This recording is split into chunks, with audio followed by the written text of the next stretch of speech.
सबौर प्रखंड बरारी पंचायत वर्तमान मुखिया जयकरण ने अपनी पंचायत में हर जगह काम किए हैं और अपने समाज में उसकी छवि बहुत अच्छा है।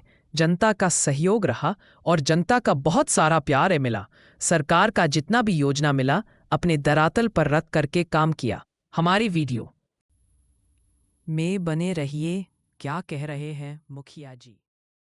तो मैं पहली बार मुखिया बना हूँ 2021 के चुनाव में, और हमको जनता का प्यार मिला और बहुत सारा सहयोग रहा और मेरे पे विश्वास बनाए जनताओं ने कि ये कर सकता है काम। क्योंकि यहाँ इतना बड़ा का पंचायत है, हमको लगता है भागलपुर जिला में सबसे बड़ा पंचायत मेरा बरारी है। और विकास की दृष्टि से हमको सरकार का जितना भी योजना आया और हम बाखूबी अपने धरातल पे रख के उनको काम किया। चाहे अभी पिछले वर्ष देखे थे कि प्रगति यात्रा का हुआ, माननीय मुख्यमंत्री का, हम पूरा सहयोग करके अपने ही पंचायत का डेवलपमेंट की बात थी।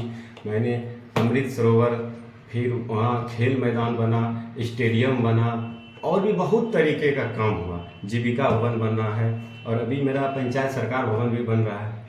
हमने देखा कि ये बरारी पंचायत काफ़ी बड़ा पंचायत और बाढ़ जो है बहुत क्षति पहुंचाया है, और अब बरारी पंचायत के कई क्षेत्र जो है बाढ़ प्रभावित थे, तो जनता काफ़ी परेशान थी। क्या आपका पंचायत में 14 वार्ड में से मेरा 5 वार्ड जो है, जो कि उत्तरी क्षेत्र है, गंगा नदी से सटा हुआ, काफ़ी वो बाढ़ से प्रभावित होता है हर वर्ष।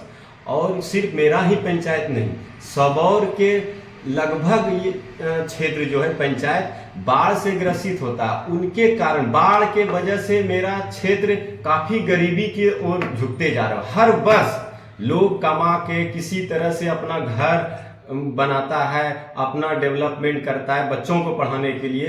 हर वर्ष एक भय की तरह बाढ़ आता है और उनको इतना नुकसान पहुंचाता है हमारे क्षेत्र के लोगों को, जिससे वो आगे उठ नहीं पाता है। तो इससे सबौर प्रखंड को, नाथनगर प्रखंड को काफ़ी नुकसान होता है बाढ़ से। और मेरा जो पंचायत है बरारी पंचायत, वो गंगा नदी के मुख्य धार से सटा हुआ है।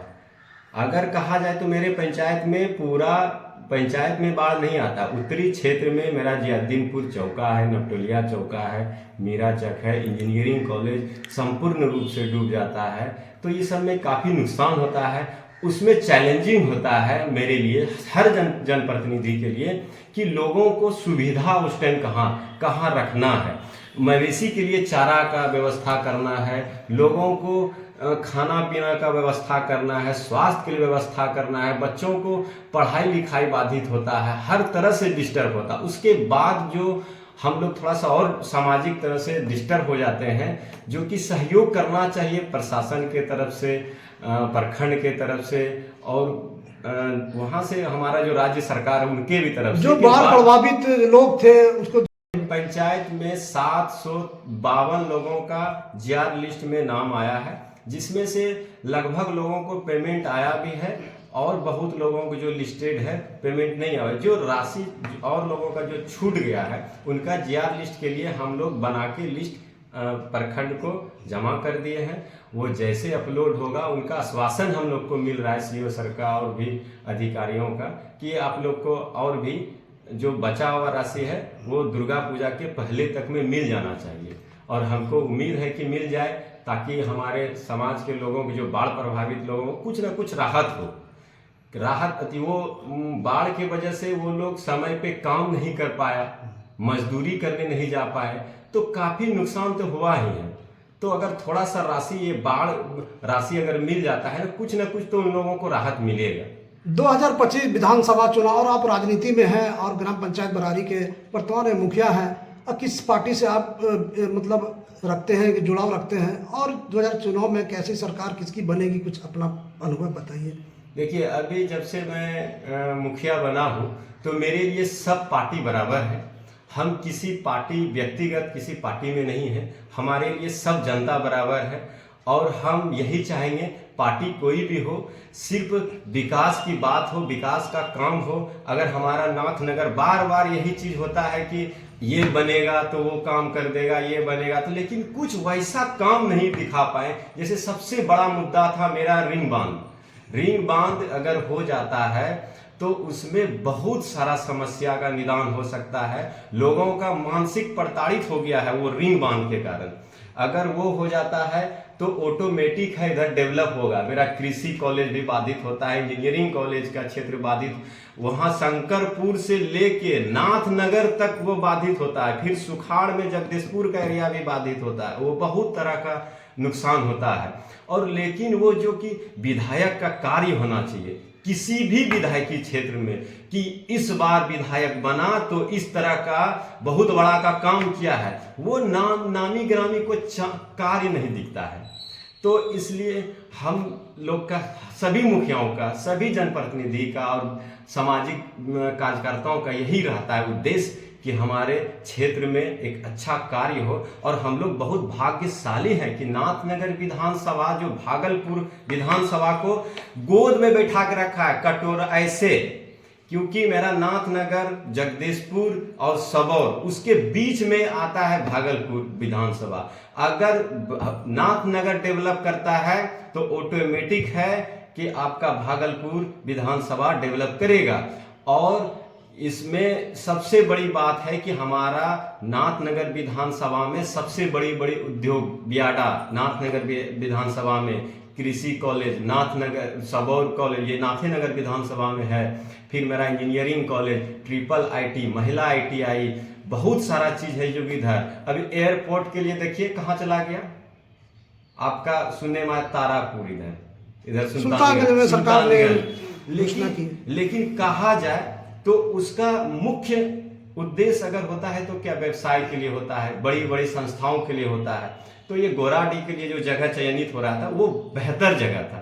इसलिए बेहतर जगह था कि अभी मल्टी सिटी हॉस्पिटल कहाँ है, इससे नज़दीक पड़ता मेरा मायागंज, फिर उसके बगल में न्यू हॉस्पिटल खुला है, और भागलपुर जिला मुख्यालय इससे नज़दीक पड़ता, और फिर कृषि कॉलेज है, इंजीनियरिंग कॉलेज है, ट्रिपल आईटी है, और भी जो शिक्षण संस्थान है बड़ी बड़ी सब इधर ही है। तो फिर उधर ले जाने का तो कोई कहा जा रहा है राजनीतिक दल के लोगों के द्वारा कि उधर 5-6 जिला से कनेक्ट होता है। क्या इधर से नहीं होता था क्या? विक्रमशिला सेतु कनेक्ट नहीं होता है? गोराडीह से कितना दूर था। फिर आपका झारखंड सटा हुआ है, फिर आपका गोड्डा भी सटा हुआ है, उधर से बांका भी सटा हुआ है। तो एक दृष्टिकोण से आपका फिर ये विक्रमशिला यूनिवर्सिटी जो है विश्वविद्यालय, वो भी क्षेत्र इधर ही पड़ता है, फिर एनटीपीसी ही इधर ही पड़ता है। फिर उधर एयरपोर्ट जाने का कोई मतलब नहीं बन रहा था। तो हम लोग का यही उद्देश्य है कि इधर बने, जो विकास की बात हो कुछ ना कुछ कार्य हित में होना चाहिए। सिर्फ ऐसे नहीं कि हमारा पार्टी का आदमी बना तो हम इधर कर लेंगे, वो मुंह देखा वाला काम नहीं होना चाहिए। आप राजनीति में कैसे आए? आप तो कभी आपके घर में, परिवार में कभी कोई राजनीति या मुखिया कोई रहा नहीं, कभी कैसे, क्या विचार है? किस कल्पना भी ने मेरे परिवार में, हमें हौस नहीं है, कभी हम कल्पना सोचे भी नहीं होंगे कि ये मुखिया बनेंगे। और मेरे परिवार में कभी वार्ड क्या, वार्ड सचिव तक का भी कल्पना नहीं था कि मेरे उसमें होगा। तो मैं पहली बार मुखिया का चुनाव लड़ा 2016 में। तो उतना मेरा पकड़ नहीं था, तो मुखिया नहीं बन पाए, कुछ वोटों से पीछे रह गए। तो उसी तरह से मेरा अब रहा कि सामाजिक कार्य में जुटना चाहिए।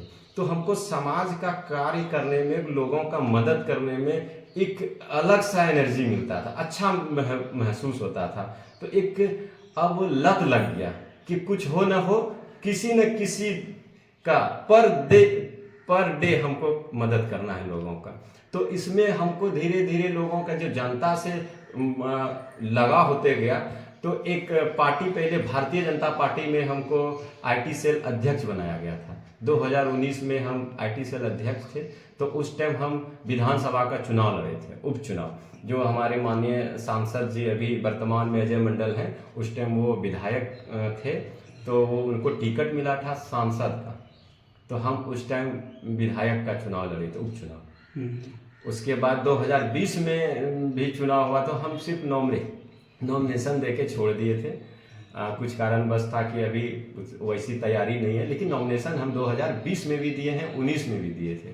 जनप्रतिनिधियों में सबसे युवा आप हैं, युवाओं को क्या मैसेज देना चाहेंगे? कितना संघर्ष भरा रहा आपका जीवन और क्या मैसेज देना चाहेंगे? कभी जिंदगी में हार नहीं मानना चाहिए। देखिए, सबसे पहले तो अपना क्षमता देख के काम करना चाहिए लोगों को हित में, और अगर आपका जैसा सोच होगा काम वैसा ही होगा। अगर हम जैसा सोचेंगे, जैसे आप लोग सोचेंगे आज हमको मुखिया जी से मिलना ही है, चाहे कहीं भी हैं, तो आप मिल के ही रहें। तो उसी तरह से युवाओं का एक पहले विजन बनना चाहिए, लक्ष्य होना चाहिए कि हमको ये चीज करना है तो करना है। हम आर्थिक दृष्टि से कुछ भी नहीं है, अभी भी मुखिया बनने के बाद भी हमको 4 साल हो गया, अगर हमको कह दे कि एट ए टाइम ये मुखिया जी 20,000 रुपया निकाल दे तो सक्षम नहीं है हम, लेकिन मेरे अंदर उतना हौसला है कि अगर समाज के लिए कह दे कि 20 करोड़ पुराना है तो हम ना नहीं बोलेंगे, हम किसी न किसी तरह से उसको पुराएंगे। अपना परिचय बता।